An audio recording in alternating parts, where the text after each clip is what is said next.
اعوذ باللہ من الشیطان اللعین الرجیم بسم اللہ الرحمن الرحیم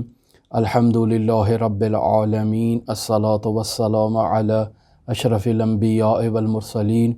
وعلی آلہ الطیبین الطاہرین المعصومین الذین اذہب اللہ عنہم الرجس وطہرہم تطہیرا اما بعد۔ ہماری آپ کے ساتھ گفتگو مرحوم آیت اللہ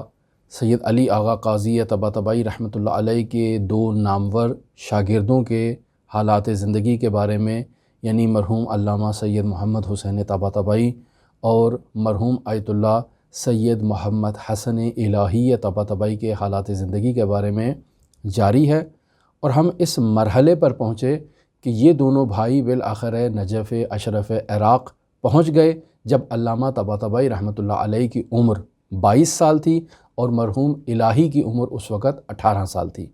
یہ جوانی کا عالم تھا، ایک چھوٹا بچہ تھا اور ایک زوجہ تھی علامہ طباطبائی کی۔ جب یہ نجف اشرف عراق پہنچتے ہیں ایک ایسے حوزے میں کہ جس کی تاریخی خدمت 700 سال پر مشتمل ہے، تو وہاں نجف پہنچتے ہی اپنے والد بزرگوار کے آبائی گھر میں قیام پذیر ہوتے ہیں، لیکن نجف پہنچنے کے بعد انہیں معلوم نہیں ہوتا کہ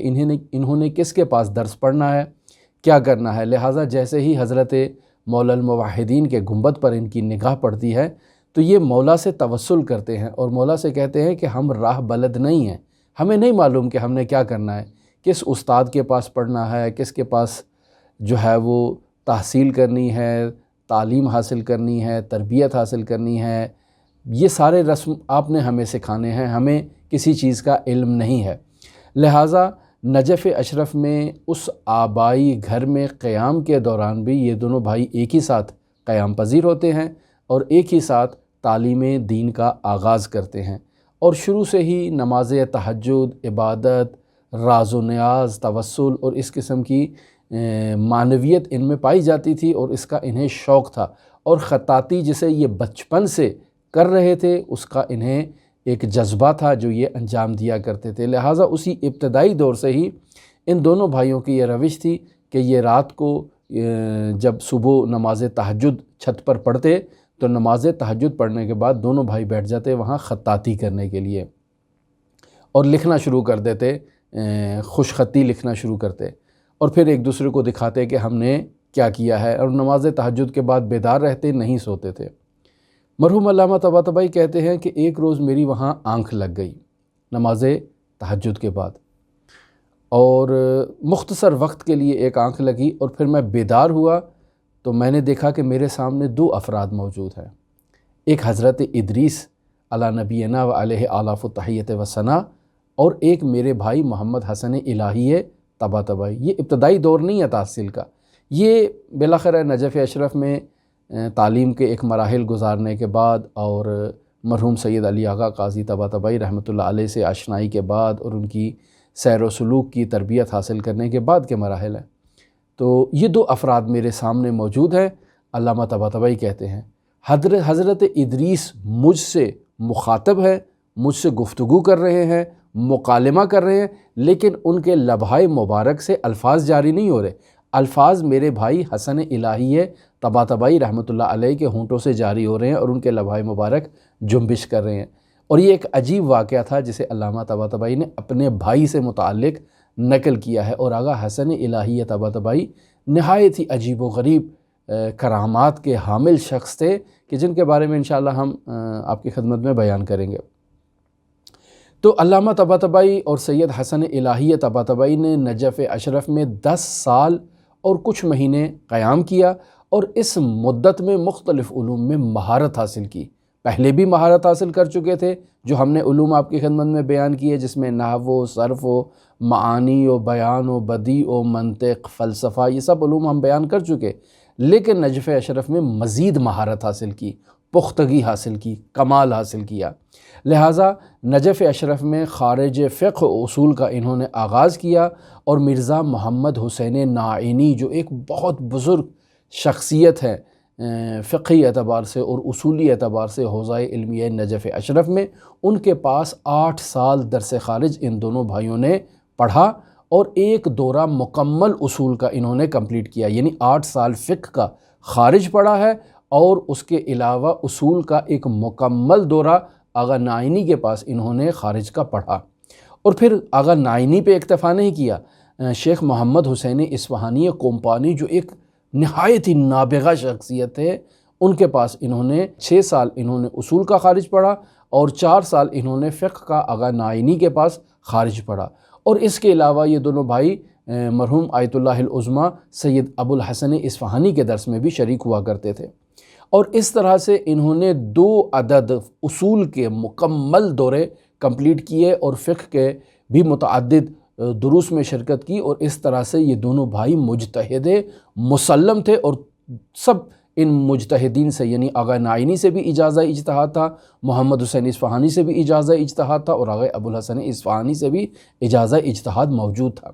اور اس کے علاوہ انہوں نے درایا اور رجال کا علم انہوں نے مرحوم آیت اللہ محمد حجت کوہ قمرئی کے پاس، جو نہایت ہی معروف شخصیت ہے، ان کے پاس سیکھا ہے۔ فلسفہ اور حکمت کی تعلیم انہوں نے نجف اشرف عراق میں ایک مدرسہ بادکوبے تھا، وہاں پر حکیم سید حسین بادکوبئی کے پاس انہوں نے 6 سال مسلسل فلسفہ پڑھا ہے۔ ان کے استاد نے علامہ طباطبائی سے کہا کہ بیٹا اگر آپ نے فلسفہ پڑھنا ہے تو فلسفہ پڑھنے کے لیے آپ کو ریاضی سیکھنا ہوگا، جس قدر آپ کی عقلانیت مضبوط ہوگی آپ اپنے باقاعدہ فلسفی علوم میں ماہر سے ماہر تر ہوں گے، لہٰذا اس مسائل میں آپ کوشش کریں، اور جیسے جیسے آپ کی مہارت ہوتی جائے گی ریاضی میں، اسی طرح سے فلسفے میں آپ کی مہارت ہوتی جائے گی۔ اور حکیم حسین بادکوبئی ایک معروف فیلسوف تھے، لیکن مرحوم علامہ طباطبائی رحمۃ اللہ علیہ اپنے اس استاد نامی گرامی سے علم میں آگے نکل گئے، بالکل اسی طرح سے جیسے میرے داماد سے ملا صدرائی شیرازی علمی میدان میں آگے نکل گئے۔ لہٰذا استاد کی نصیحت پر عمل کرتے ہوئے ریاضی، حیات اور ہندسہ کے علوم کو باقاعدہ علامہ طباطبائی نے مشہور و معروف دانشمند آیت اللہ سید ابو القاسم خنساری سے سیکھا، جو ایسے ماہر اور مخترع انسان تھے کہ بغداد کے جو پروفیسر تھے یونیورسٹیوں کے، وہ بھی ان سے رہنمائی لیا کرتے تھے اور ان سے آ کر استفادہ کیا کرتے تھے۔ نہایت ہی مشکل وقت دیا انہوں نے، اور انہوں نے کہا کہ میرے پاس تو ٹائم نہیں ہے، دوپہر کو 2 بجے میرے پاس ٹائم ہے، اگر آپ پڑھنا چاہتے ہیں تو میرے پاس تشریف لے آئیں، میں تو آپ کے پاس پڑھانے کے لیے نہیں آؤں گا، آپ نے پڑھنا ہے آپ کو آنا ہوگا۔ نہایت ہی گرمی، نجف اشرف کی گرمی آپ کو معلوم ہے، ایسے میں علامہ طباطبائی دوپہر کو 2 بجے اس استاد کے پاس فلسفہ پڑھنے کے لیے جاتے، گھنٹہ جانے کا لگتا، گھنٹہ آنے کا لگتا، شدید ترین گرمی، اور ایسے میں بھاگ کے جاتے۔ علامہ طباطبائی کا میں نے پہلے بھی آپ کی خدمت میں یہ واقعہ نقل کیا ہے کہ ایسے گرمی میں تپش میں جاتے کہ سر سے پاؤں تک اتنا پسینہ ہوتا، جوتے پانی سے بھر جاتے پسینے سے، اور ایسے میں علامہ جب اس جگہ پر اس مقام مدرس میں پہنچتے تو جاتے ہی سب سے پہلے حوض میں چھلانگ لگاتے، اور جب وہ ان کا سارا بدن اس سے گیلا ہو جاتا پانی سے تو اسی طرح سے استاد کے سامنے آ کر بیٹھتے، اور بیٹھ کر انہوں نے ریاضی سیکھا اور اس میں مہارت حاصل کی ہے علامہ طباطبائی نے۔ اور بعد میں علامہ طباطبائی نے یہ ریاضی اپنے بھائی حسن الہی طباطبائی کو بھی سکھایا، ریاضی، ہندسہ، اور اس کے علاوہ بہت سارے علوم سید محمد حسن طباطبائی نے اپنے بھائی سے سیکھے ہیں۔ لہٰذا سیر و سلوک کی جب تربیت کی بات آئی تو دونوں بھائیوں نے حکمت متعالیہ پڑھنے کے بعد، اس وقت ان کا یہ تھا کہ اگر خود صدر الدین شیرازی بھی یہاں پر موجود ہوں تو جتنا فلسفہ ہم نے پڑھا ہے صدر الدین شیرازی کے پاس اس سے زیادہ کو معلومات موجود نہیں ہیں، ہم نے سب پڑھ لیا ہے۔ لیکن جیسے ہی سید علی آغا قاضی طباطبائی کے پاس جاتے ہیں تو معلوم ہوتا ہے کہ وہ حکمت اور فلسفہ جو پڑھا ہے وہ کچھ نہیں ہے، ابھی سے شروع کرنا ہے۔ لہٰذا علامہ طباطبائی خود اس آشنائی سے متعلق لکھتے ہیں کہ ایک روز نجف اشرف میں ہمارے گھر پہ کوئی دستک دیتا ہے، اور جیسے ہی میں دروازہ کھولتا ہوں تو دیکھتا ہوں کہ سامنے ایک نجف اشرف کا معروف اور مشہور مجتہد اور عالم دین ہمارے گھر مہمان کے طور پر آیا ہے۔ یہ داستان میں پہلے بھی آپ کی خدمت میں نقل کر چکا ہوں۔ سید علی آغا قاضی طباطبائی علامہ سید محمد حسین طباطبائی کے رشتہ دار بھی ہیں، ایک ہی خاندان سے ہیں، دونوں طباطبائی خاندان سے ہیں، دونوں تبریز سے ہیں، سادات خاندان سے ہیں، دونوں ہی مدرسہ طالبیہ سے فارغ التحصیل ہیں۔ لہٰذا علامہ طباطبائی اپنے اس عزیز رشتہ دار، استاد اور جلیل القدر نجف اشرف کے عالم دین یعنی سید علی آغا قاضی طباطبائی کو گھر آنے کی دعوت دیتے ہیں۔ آغا علی قاضی طباطبائی گھر تشریف لاتے ہیں اور آ کر ان دونوں بھائیوں سے مخاطب ہو کے کہتے ہیں کہ بیٹا جو نجف اشرف تعلیم حاصل کرنے کے لیے آتا ہے اسے یہ چاہیے کہ تحصیل علم کے ساتھ تہذیب نفس پر بھی توجہ دے۔ لہٰذا یہ دونوں بھائی اس دن سے علامہ سید علی آغا قاضی طباطبائی سے ایک انس پیدا کر لیتے ہیں اور ان کے درس اخلاق میں اور درس عرفان میں شریک ہونے کے لیے ان کے محضر میں استفادہ کرنے کے لیے پہنچ جاتے ہیں۔ علامہ طباطبائی کو اور ان کے بھائی الہی طباطبائی کو آغا قاضی نصیحت کرتے ہیں کہ بیٹا اگر تم دنیا چاہتے ہو تو نماز تہجد پڑھو، اور اگر تم آخرت چاہتے ہو تو بھی نماز تہجد پڑھو۔ یہ وہ پہلا وظیفہ ہے جو علامہ علی آغا قاضی طباطبائی نے ان دونوں بھائیوں کو عطا کیا، اور یہ دونوں بھائی پہلے سے ہی نماز تہجد گزار تھے، لیکن اس کے بعد انہوں نے پائیداری اور استقامت کے ساتھ نماز تہجد پڑھی، اور وہ واقعہ جو میں نے کل آپ کی خدمت میں ذکر کیا نماز تہجد کے اسی کمالات کا نتیجہ ہے کہ علامہ طباطبائی کہتے ہیں کہ میں دیکھتا ہوں کہ میرے سامنے دو شخصیات موجود ہیں، ایک حضرت ادریس علی نبینا و علیہ آلاف التحیۃ و ثناء، اور ایک میرے بھائی حسن الہی طباطبائی۔ حضرت ادریس گفتگو کر رہے ہیں اور میرے بھائی حسن کے جو لبھائے مبارک ہیں وہ جنبش کر رہے ہیں اور ان سے وہ الفاظ جاری ہو رہے ہیں، اور اس طرح سے میرا ایک مکالمہ ہے جو حضرت ادریس علیہ آلاف التحیۃ و ثناء کے ساتھ موجود ہے۔ مقام حسی میں یعنی اس قدر مفاہیم کو درک کیا، اور مفاہیم کو درک کرنے کے لیے انسان کو یہ چاہیے کہ اپنی عقل کو اور حس کو دونوں کو جمع کرے، اور جس قدر انسان ایسے مفاہیم کو درک کرنے کے لیے آگے بڑھتا ہے، کوشش کرتا ہے، جدوجہد کرتا ہے، تو اس انسان کو اپنے وجود سے ان کو درک کرنے کے لیے خود کو جلانا پڑتا ہے۔ یعنی بعض مفاہیم ایسے ہیں کہ جو حسی ہیں، جنہیں محسوس کیا جا سکتا ہے، انہیں درک نہیں کیا جا سکتا۔ یعنی آپ جتنی بھی کتابیں پڑھ لیں، جتنی بھی آپ تحقیقات کر لیں، وہ جو جلنے کی کیفیت ہے نا وہ آپ کو معلوم نہیں ہوگی۔ وہ کیسے معلوم ہوگی؟ وہ معلوم اسی طرح سے ہوگی کہ آپ ایک ماچس جلائیں اور اس ماچس کے اوپر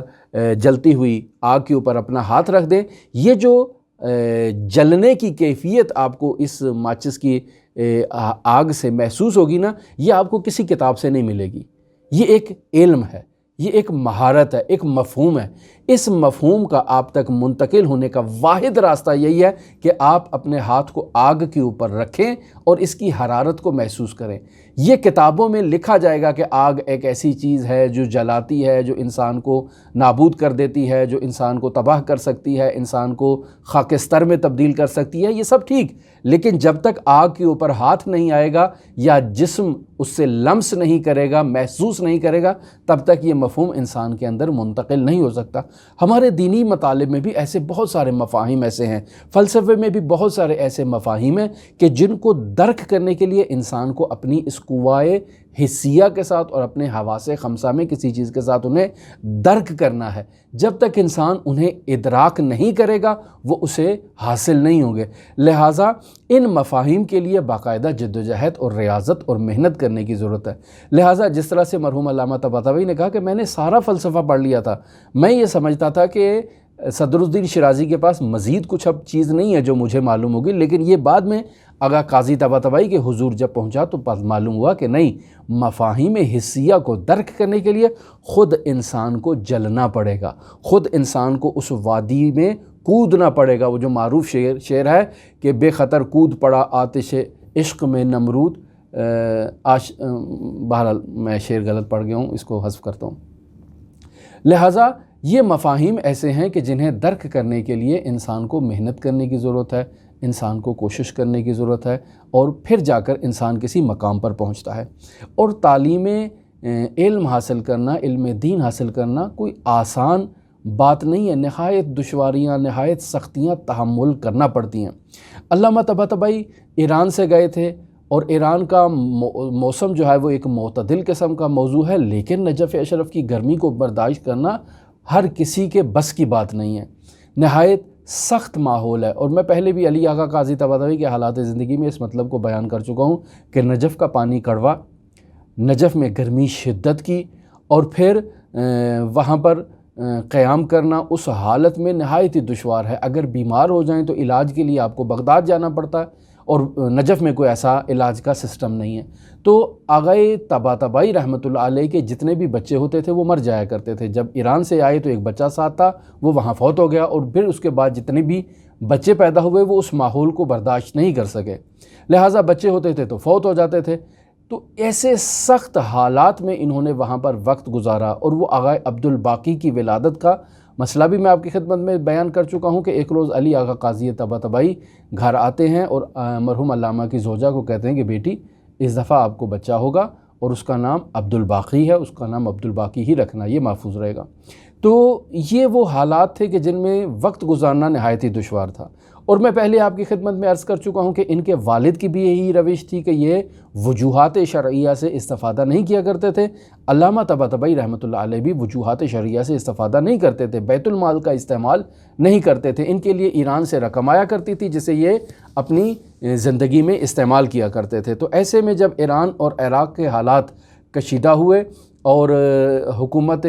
پہلوی نے یہ فیصلہ کیا کہ زر مبادلہ ایران سے باہر نہیں جانا چاہیے، لہٰذا باہر کسی قسم کی رقم بھیجنا ممنوع ہو گیا۔ تو ایسے میں علامہ طباطبائی رحمۃ اللہ علیہ کا جن کا تمام گھر کا خرچ ایران سے آیا کرتا تھا، وہ جب بند ہو گیا تو مشکلات ہو گئیں، گھر میں فاقے آنا شروع ہو گئے، اور ایسے مسائل میں گھر کے اندر جتنا ان کے پہلے مرحلے میں انہوں نے جتنا قرض لے سکتے تھے وہ دکانداروں سے، جاننے والوں سے، آشنا لوگوں سے قرض لیا۔ جب وہ قرض ختم ہو گیا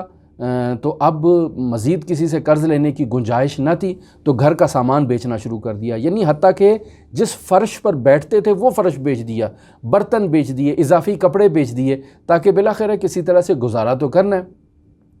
جب یہ ساری مشکل ہو گئی تو علامہ طباطبائی کہتے ہیں کہ میں ایک روز مولا الموحدین امیر المومنین علی بن ابی طالب علیہ اعلیٰ تحیۃ و ثناء کے محضر میں شرف یاب ہوتا ہوں، زیارت کرتا ہوں، سلام کرتا ہوں، اور مولا سے کہتا ہوں کہ مولا ایسے مہمان نوازی کی جاتی ہے کہ ہم آپ کے مہمان ہیں اور آپ ہمارے ساتھ ایسے کر رہے ہیں۔ مرحوم علامہ طباطبائی کہتے ہیں کہ میں جب گھر جاتا ہوں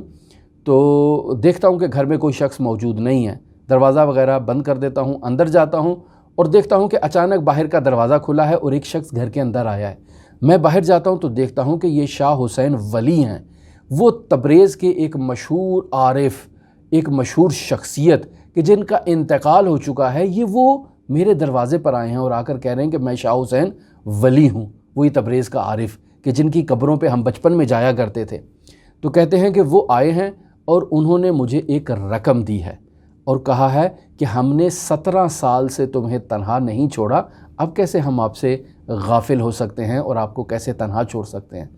یہ بات کہہ کے وہ شاہ حسین ولی چلے جاتے ہیں۔ علامہ طباطبائی رحمۃ اللہ علیہ نہایت دقت کے ساتھ سوچتے ہیں کہ یہ 17 سال انہوں نے مجھے نہیں چھوڑا، جبکہ میری عمر تو 17 سال سے کئی گنا زیادہ ہے ابھی، یعنی 22 سال کی عمر میں عراق آیا تھا، 10 سال مجھے عراق میں ہو چکے ہیں، تو یعنی ابھی میری عمر تو 33 سال سے اوپر ہے۔ تو یہ مجھے کہہ رہے ہیں کہ انہوں نے 17 سال سے مجھے تنہا نہیں چھوڑا، ان سے ان کی کیا مراد تھی اس کلام سے؟ سوچتے ہیں، اس نتیجے پر پہنچتے ہیں کہ مجھے یہ لباس روحانیت پہنے ہوئے 17 سال ہو گئے ہیں، اور یہ اس چیز کی طرف اشارہ کرنا چاہ رہے ہیں کہ جب سے علامہ طباطبائی تم امام زمانہ کی فوج میں آفیشیل طور پر اور رسمی طور پر داخل ہوئے اور تم نے یہ لباس روحانیت پہنا ہے، یہ وردی پہنی ہے، اس وقت سے ہم نے تمہیں تنہا نہیں چھوڑا، اب تم ہمیں کیسے تنہا تمہیں چھوڑ سکتے ہیں، لہٰذا ہم اب بھی تمہارے ساتھ ہیں۔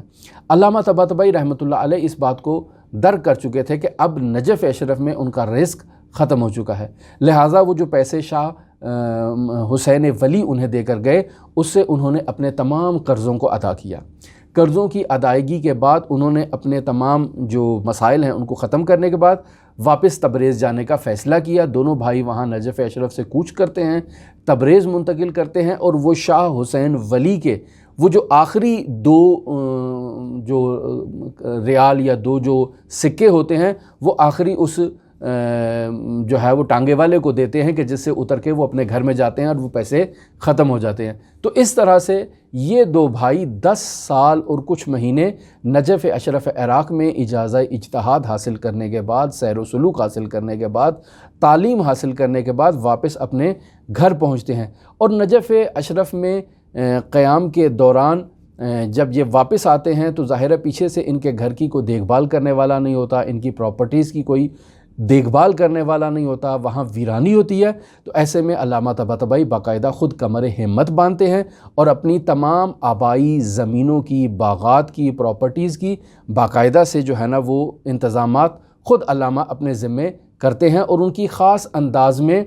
جو ہے وہ مینجمنٹ کرتے ہیں، اور ان کی آبائی زمین جو تھی وہ 270 سال سے انہی کے خاندان کے اندر موجود تھی، نسل در نسل چلتی آ رہی تھی، لہٰذا اسے چھوڑنا بھی ان کے لیے آسان نہیں تھا۔ علامہ طباطبائی نے جدید ماڈرن طریقے سے اپنے اس باغات میں زراعت کی اور وہاں پر باغبانی کی، اور پھر اس کے علاوہ اس وقت تبریز اور جو ہے وہ آذربائیجان ایک ساتھ ہوا کرتے تھے، لیکن وہ جو جنگ عظیم ہوئی اور اس کے بعد پھر جو حالات تبدیل ہوئے، روس نے ایران پر قبضہ کر لیا، اور پھر تبریز پر قبضہ جب روس نے چھوڑا تو اس کے بعد دوسرے مقامی باغی قسم کے لوگوں نے وہاں پر آ کر جو ہے وہ غارت گری کرنا شروع کر دی، تو ایسے میں علامہ طباطبائی کے لیے تبریز میں قیام نہایت ہی دشوار ہو گیا۔ لہٰذا 1364 میں علامہ طباطبائی رحمۃ اللہ علیہ نے تبریز کو ترک کرنے کا فیصلہ کیا، لہٰذا قرآن مجید سے استخارہ کیا تو سورہ کہف کی آیت نمبر 44 سامنے آئی، جس میں خداوند متعال ارشاد فرما رہا تھا، بسم اللہ الرحمن الرحیم، ہنالک الولایۃ للہ الحق هو خیر ثوابا و خیر عقبا۔ یہ آیت جب نکلی تو علامہ طباطبائی رحمۃ اللہ علیہ نے فیصلہ کیا کہ وہ تبریز سے قم المقدسہ ہجرت کریں گے۔ 10 سال علامہ طباطبائی نجف اشرف سے واپس آنے کے بعد تبریز میں قیام پذیر ہوئے، اور فرماتے ہیں کہ اس 10 سال قیام میں شدید علمی طور پر میرا جو ہے وہ تبریز میں نقصان ہوا، چونکہ میں جو علوم نجف اشرف عراق میں حاصل کر کے آیا تھا انہیں مجھ سے سیکھنے والا کوئی تبریز کے اندر موجود نہیں تھا۔ خود جب علامہ طباطبائی سے اس ہجرت کے بارے میں پوچھا گیا تو فرمایا کہ تبریز میں فلسفہ کی تعلیم کے امکانات موجود نہیں تھے، اور میں خود یہ چاہتا تھا کہ قم میں اور تہران میں چونکہ فلسفے کی زیادہ مانگ ہے اور ڈیمانڈ ہے، اس وجہ سے میں یہ چاہتا تھا کہ میں قم ہجرت کروں، لہٰذا علامہ طباطبائی رحمۃ اللہ علیہ قم تشریف لے آئے۔ اور پھر قم میں انہوں نے کیا خدمات انجام دی، یہ ہم اپنی اگلی گفتگو میں آپ کے ساتھ شیئر کرنے سے پہلے مرحوم سید حسن الہی طباطبائی کے حالات زندگی بیان کریں گے، اور پھر واپس علامہ طباطبائی رحمۃ اللہ علیہ کے حالات زندگی کو قم سے آپ کی خدمت میں شیئر کریں گے۔ اگر آپ دلچسپی رکھتے ہوں تو ہمارے ساتھ رہ سکتے ہیں۔ اللہم صلی علی محمد و آل محمد وعجل فرج قائم آل محمد۔